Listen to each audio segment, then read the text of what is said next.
Ravi de vous retrouver, internaute Diaspora bi TV. C'est toujours un plaisir de vous présenter votre émission l'invité de la diaspora. Tey nag suñu invité moom kenn du ko présenter déjà Sénégal ak diaspora bi yëpp xamee nañ ko ci ay live am ci ay position am du ma ko ne présenté wul mais dama koy ne nuyul waa internaute Diaspora bi TV Mati ñu ngi lay nuyu di la dalal. waaw maa ngi lay ziar bu baax a baax Dianké di nuyu également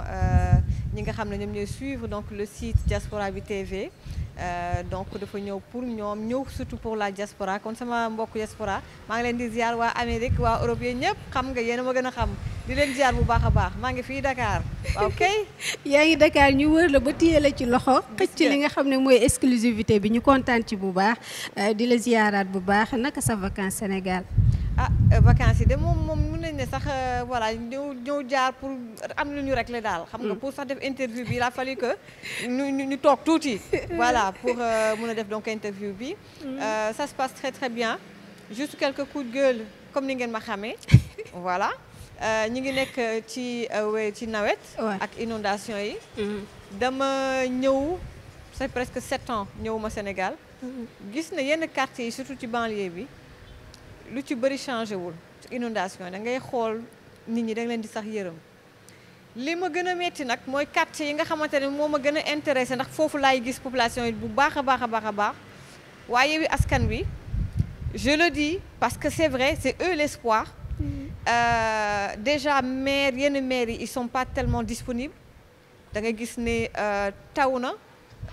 bu tawee ci guddi gi mais la moindre des choses mooy le lendemain ñu def ay motopompe jàppale askan bi ku ne mën a génn dox sa dox mais loolu doo ko gis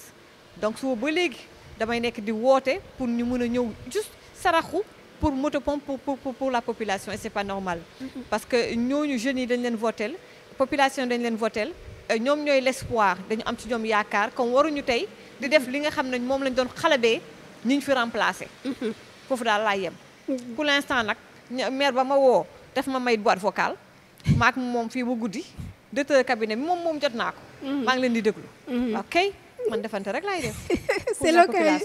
c'est l'occasion déjà sa ñu def benn question ci plan Orsec parce que même bu ñu gisee ne maires yi nga xam ne ils sont jeunes. amuñu assez d'expérience. mais aussi amuñu benn proximité bi. ci situation yi nga xam ne. askan wi dañ leen soxla. accessible ñu aussi c'est quelque chose boo xam ne c'est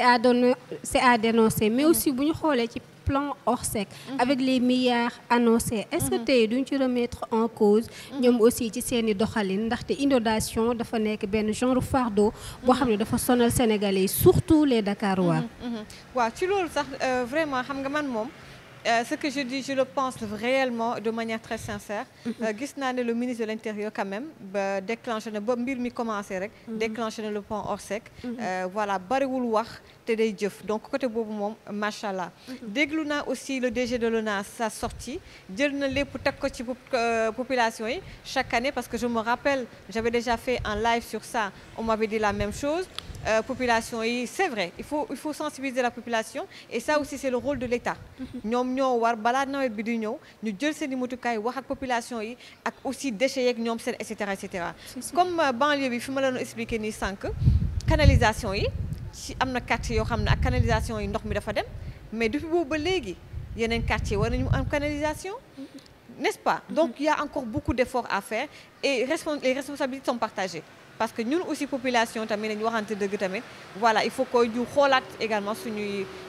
nu ñuy defee mais il faut vraiment aussi chaque hivernage c'est comme ça il faut prévoir aussi. Gouverner aussi c'est prévoir. Voilà donc maires yi ils sont jeunes c'est vrai amuñu expérience mais la moindre des choses mooy xam nañ ne taw na il y a quelques jours defoon na inondation ba am ñu ci gaañu yow xam nga loolu taw na ci guddi gi la moindre des choses lijjanti motopompe boo fajaroo nga fajaru lijjanti motopompe pour la population mais yenn quartiers yi nga gis c'était incroyable nga leen di woo pour jot leen c'est tout un problème te ils viennent d'être élus te loolu lañ doon ŋàññe ñeneen ñi ñoo xamante dëgg en tout cas waaye Yewwi nag foog ngeen yeewi nit ñi maire bi ubbil sa téléphone waaye Yewwi kon yéen a moom message boobu tey interview bi dina doon interview bu doy waar. waaw maa ngi nii de posel rek dinañ dugg ci Yewwi dugg ci waa Benno Bokk Yaakaar dugg aussi ci Maty mais aussi Maty 7 ans ñëwoo Sénégal tey bi nga ñëwee Sénégal lan nga fi gis lan moo fi changé à part coup de gueule bi nga xam ne génnee nga ko ci infrastructure ci environnement ak aussi doxinu dëkk bi waaw bon les choses positives ba ma wàccee aéroport Blaise Diagne c'est franchement aéroport bi macha allah yoon bi également am na yu bëri yoo xam ne fekkuma ko fi woon mais quand même ba léegi maa ngi gis ne y a encore des choses qui restent surtout côté population bi aussi côté population bi policiers yi foog ma samay waay lañ mais foog ma tooj leen tuuti aéroport bi certains sont c'est comme si je sais pas ils sont fatigués il y a trop de boulot nit ñi daal nu mu ñu doon xàppee nit ñi dañu xaw a stressé daal Sénégal nit ñi dañu stressé lan mooy di loolu est-ce que du ñàkk xaalis bi banque man de affaire bi jaaxal na ma daal banque bi sama gars yi daal koo gis rek kanam ngaa ngi tëju mu ngi stressé loolu daal ba ma jógee Europe ñëw fii defoon naa ne ay happiness comme ñun lu ñu fi bàyyi mais daal gars yi daal tëju ngeen lool mais xale pourtant kanam yi mu ngi belli de man de gisuguma ñu bëri ñu xanaa yow yaa nga suuril ma ak ñoom seen mais policiers yi am aéroport xaw ma lu xew nit ñi daal moom billiwuñu daal moom daal stressé ngeen daal non mais sérieusement y a des choses qui sont faites y a d'autres yi nga xamante ne à faire am na côté yoo xam ne faut que état bi aussi gën a jàppale askan wi comme ni ma la ko waxee ma ñëwaat encore ci banlieue bi sama yaram dafa daw ci yenn quartier yi fi nga xam ne fa laa doon jaar ba ma nekkee xale y a 7 ans également ma ñëw gis ne yenn yi changé wul dara ñenn ñi même c'est même pire. Ça m'a donné la chair de poule, très sincèrement. Il y a encore des choses à faire. Voilà. Il y a encore des choses à faire. Foofu la ñuy defee transition 7 ans sans pour autant que nga nekk Sénégal mais ces 7 ans aussi dañuy gis Maty 3 Pommes ak live am ak position yi nga xam ne mi ngi koy def. mi ngi koy jël aussi ci réseaux sociaux yi ba ñenn ñi sax naan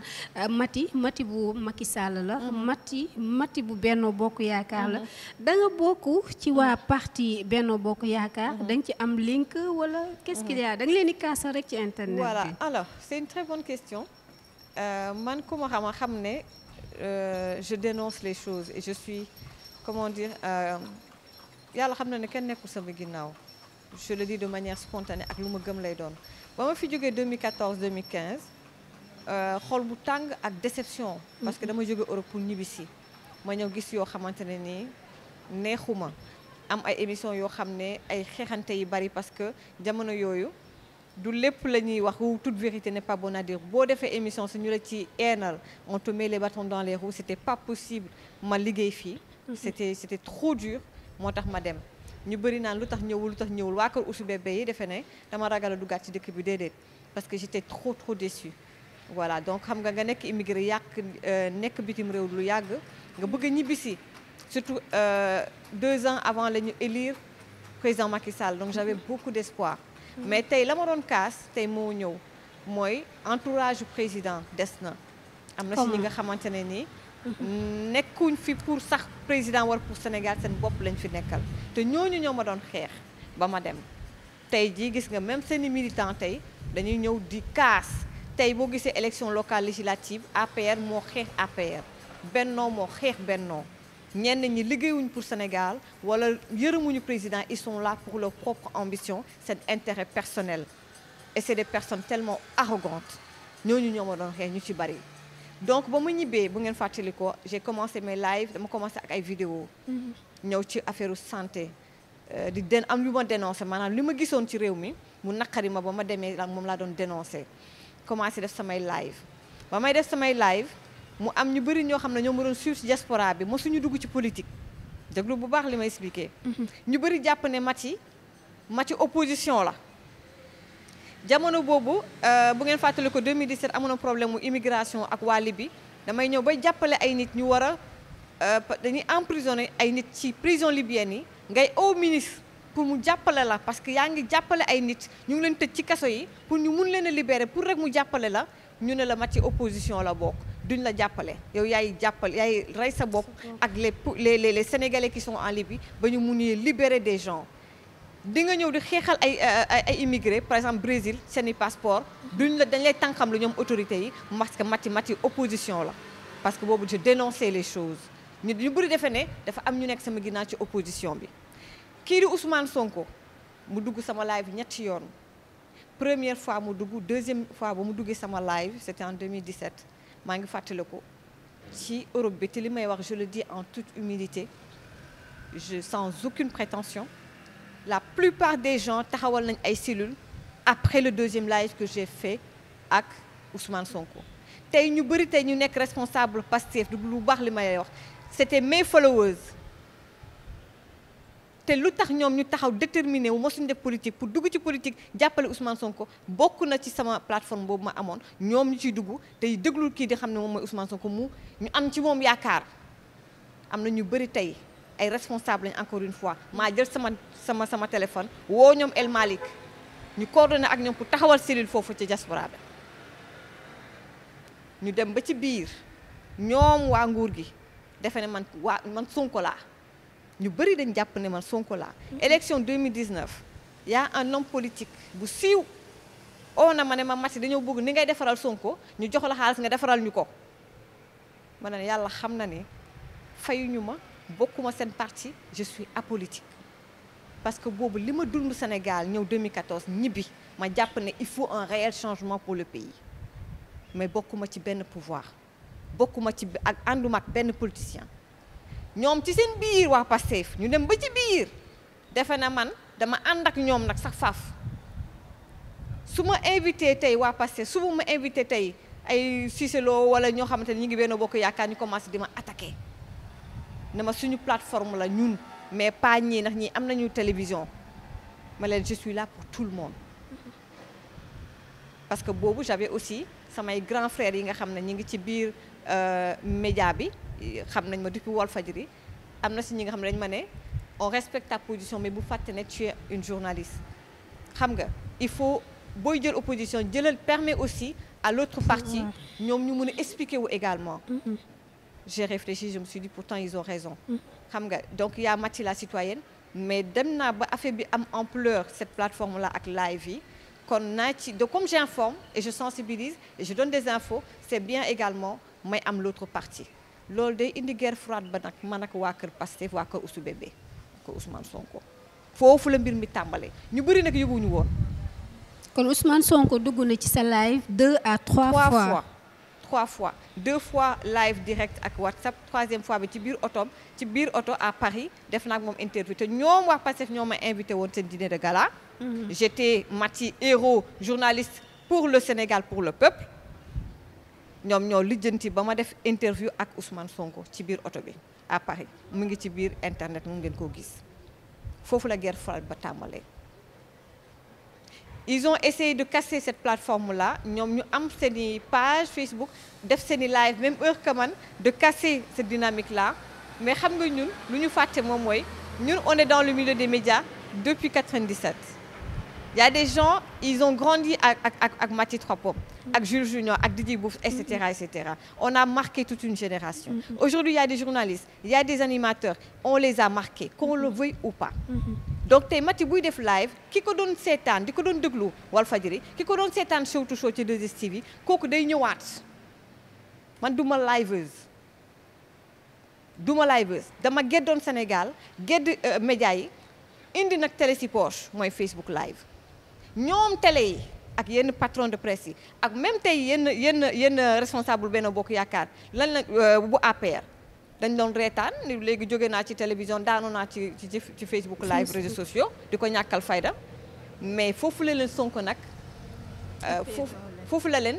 la leen comment dire il a eu le flair parce que premier live ba ñu paree def ma ne affaire dafa mujjee gàtt c'est trop intéressant deuxième live il a vu le feedback moom ba muy ñëw 2018 wala 2019 ci diaspora bi dañ ko doon def Facebook live tout le temps et la mayonnaise a pris ñii dañu doon ñàkkal fayda les réseaux sociaux et man je savais quand j'allais au Brésil en Allemagne l'engouement que j'ai eu vis-à-vis des Sénégalais wala ma dugg Paris c'était comme 2STV bi moom tàmbali show to show si laa ne sama benn live man ne leen réseaux sociaux yi na dem ba am pouvoir boo xam ne moom mooy supplanter les télévisions fa leen toll donc bi may kaasal di wax ce qui n'allait pas au Sénégal li ma gis ñee ne man opposante la ñee defe na ci ñoom laa bokk ma équilibré. Ils ont voulu me casser. Ça n'a pas pris.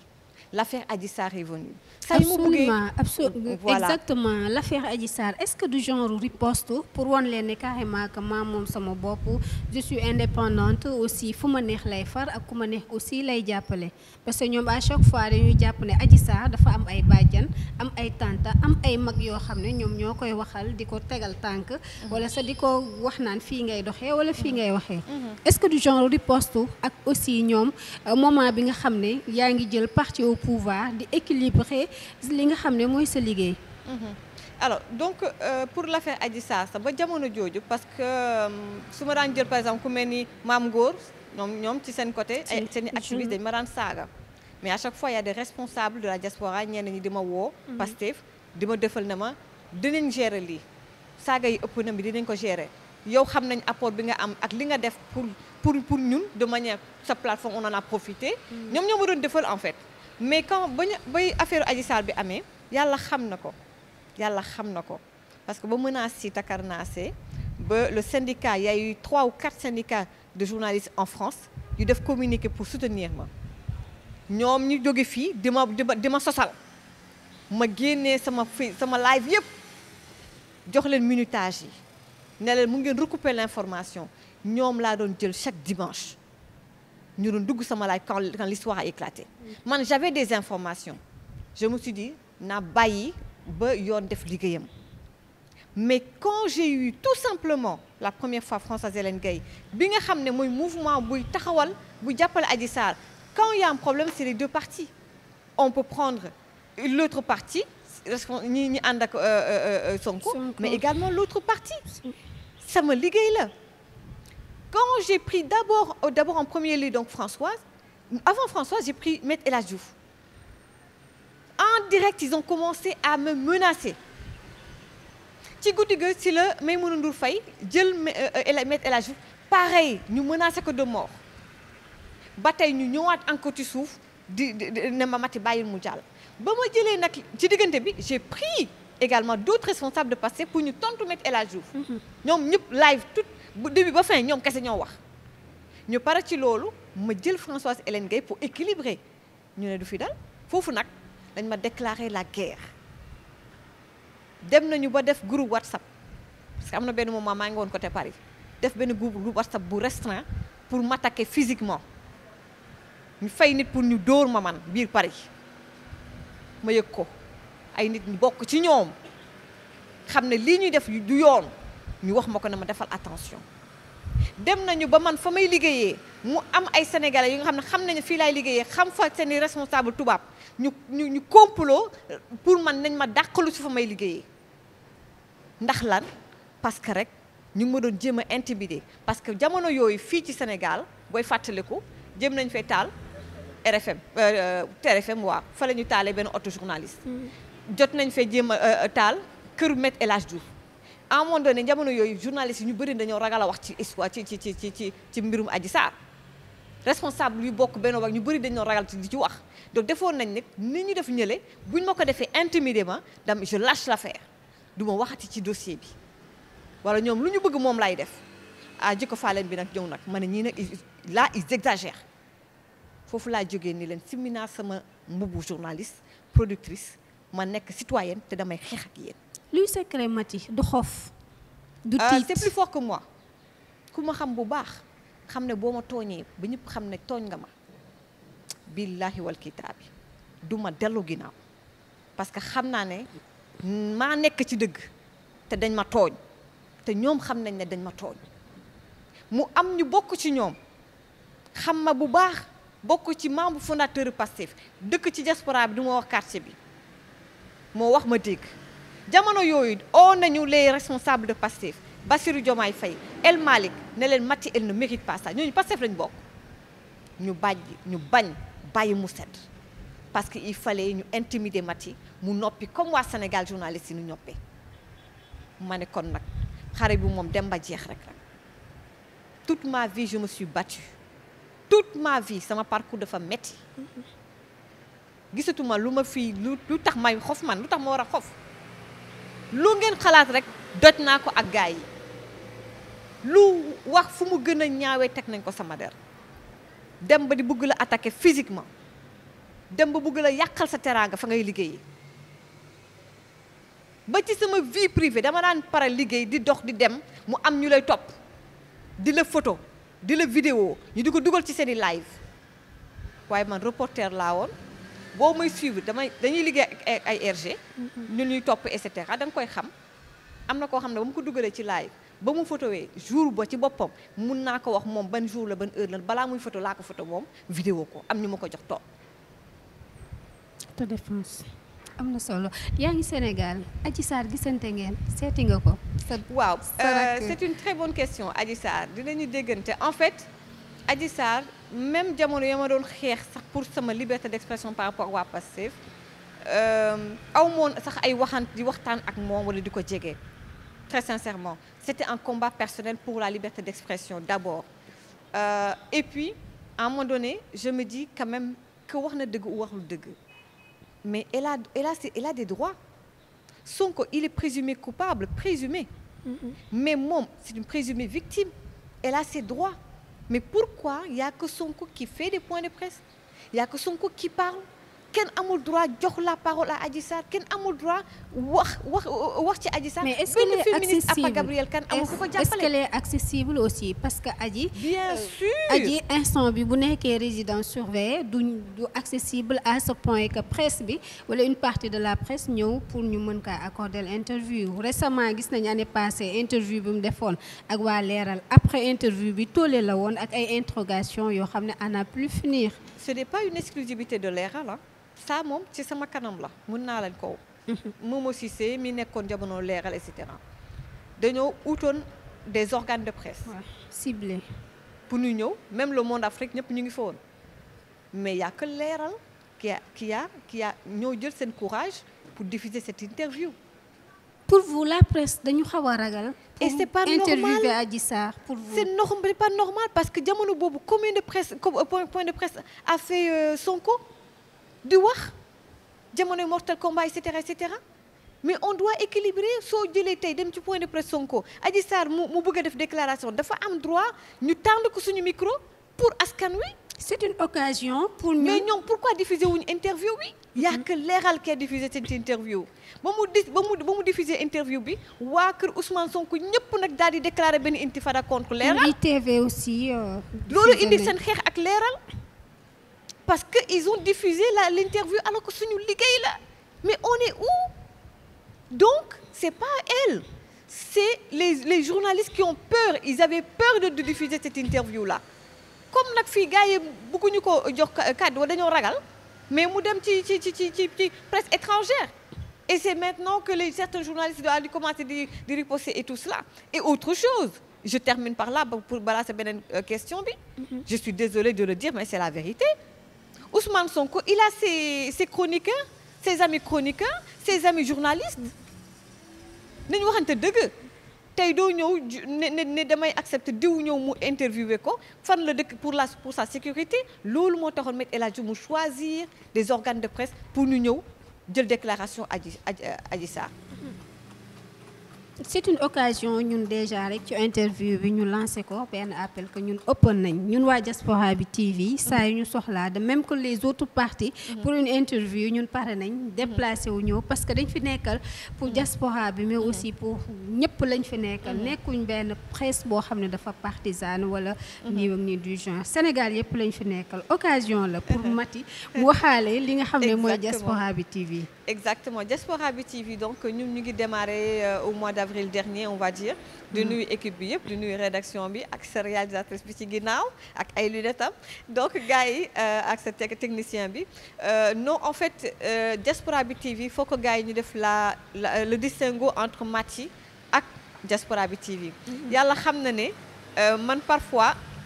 ci page Facebook bi si lay gis sax li ngeen di publier jamais yow jànke du ma la woon ne la force la di la defal lii wala defal lële il faut man dama am sama combat bopp là c'est Maty la citoyenne mu am de côté yéen seen liggéey am seen rédaction di am seen liggéey te vous êtes yow journaliste nga am nga ci yeneen organe de presse yi nga jaar man en tout cas Maty ak sama parcours ak ma xam lan moo nekk ci reporter ak nekk journaliste awuma droit ñëw naan la defal lii wala defal lële te xam nga ne demeewul noonu kon nag ñi nga xam ne ñoo ñuy suivre nañu xam ne te je reçois également beaucoup de messages ci blog bi nañu xam ne du bon may répondre blog bi yéen page Facebook bi la yéen a koy gérer képp koo xamante ne bëgg nga ma envoyer message jaarale ko ci sama compte Mati Fall loolu moo tax sax mooy ci sama compte laay defee samay live bopp voilà donc lii liggéey la boo xamante ne en toute objectivité yéen yi ngeen koy liggéey te maa ngi leen ci remercier bu baax a baax a baax encore une fois qu'on fasse le distinguo entre Diaspora bi TV et Mati Fall voilà. D'accord, c'est intéressant d'apporter cette précision parce que beaucoup de personnes, bon, ci yenn organe de presse yi du ñu def le distinguo entre la personne ak aussi personnel bi nga xam ne moom dañ fay liggéey mun nañ jël kaawu RFM IGFM leeral entre autres que boo xoolee ci biir da ngay gis des journalistes yoo xam ne ils sont indépendants seen patron de presse seen engagement ak seen combat ça n'a rien à voir ak ligne éditoriale ak aussi liggéey bi nga xam ne moo leen fa indi comme li dal Youssou Ndour rek absolument voilà c'est l'occasion aussi de préciser ça di tànn ndax suñu loxo sénégalais yëpp diaspora bi tout ñu xam ne amuñ limite fu ñu sénégalais soxla loo xam ne information la pour askan wi la te da koy jëriñ nous sommes là et voilà c'est votre diaspora te li koy firnde sax moom mooy tey bu ma commencé waatee sama reportage yi ci immigré yi maak immigré yi ñoo far du politique moo ñu war a boole et cetera depuis 2008 maa ngi ak ñoom tey bés bu may def samay reportage foofu du nekkul Mati citoyenne ak son combat dama koy teg de côté damay dem sans di xool fii wala xool fële wala fii kii fu mu bokk fu mu bokkul damay dem diaspora bi dem gisi ji immigré yi def suñuy reportage wax les mots les problèmes yi nga xam ne moom la ñuy dund foofu te diaspora bi vous aurez donc une autre Mati en tout cas voilà bokkul nag encore une fois il faut faire le distinguo entre Youssou Madjiguène Ndour l'artiste Youssou Madjiguène Ndour l'ancien ministre ou le conseiller du président Macky Sall ak également le groupe Futur Média nga xamante ne ni man dama fa xam dañoo bari du benn Binta Diallo bi nga xam ne liggéey naa ak moom Walfadjri kenn amul maqama taxaw di ko woo naan ko traiter l'information mi nii wala nële c'est des professionnels qui sont là-bas du Youssou Ndour mooy yëkkati téléphone naan leen def la ni wala def la ni aram il faut savoir faire le distinguo loolu lu am solo la. D'accord, c'était intéressant ci dernière partie bi lañ nekk ba tey affaire Adji Sarr lañ koy tëjee. tey lan ngay wax femmes yi nga xam ne elles sont victimes du viol ñi nga xam ne dañu noppi sañu ñoo wax parce que tiit nañ ci jugement société bi wala duñ leen gëm comme présumé Adji Sarr. waaw man yàggul defe naa war na ma juste quelques mois bi may communiquer régulièrement avec elle bi ma commencé communiquer ak moom si laa gis yu metti yu muy dund. parce que depuis plus d'1 an ñu ngi ko dëj ci benn place vraiment son quotidien mu nekk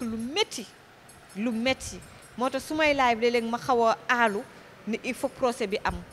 pour qu'on puisse libérer cette fille là ndax exactement viol am na ou amul loolu man xaw ma ci dara mais en tout cas en tant qu'être humain en tant que femme dama ko yërëm te yàlla rek a tax billaahi ndax xam naa lu muy dund te elle a juste 20 ans 21 ans yombul am na yoo xamante ne peut-être buñ ci paree moom dina ko nettalil boppam te ñu bëri dinañu yéemu lenn rek moom la ñuy ñaan mooy procès na am c'est même bien pour Ousmane Sonko comme ça day tourner cette page là ñu leeral mbir yi ndax complot la bu dee complot la moom na ñëw comme ni mu ko waxee mais na ñëw porter plainte na ñi nga xam ne ñoo bokk ci complot bi mu leeral moom carrière politique am daal di leer nañ on tourne cette page kenn du ko tuddati mbirum viol Adji Sarr également il a droit à la justice ñu déglu ko qu'est-ce qui s'est passé il y a eu 14 morts il nous faut ce procès-là qu'on tourne la page et qu'on passe à autre chose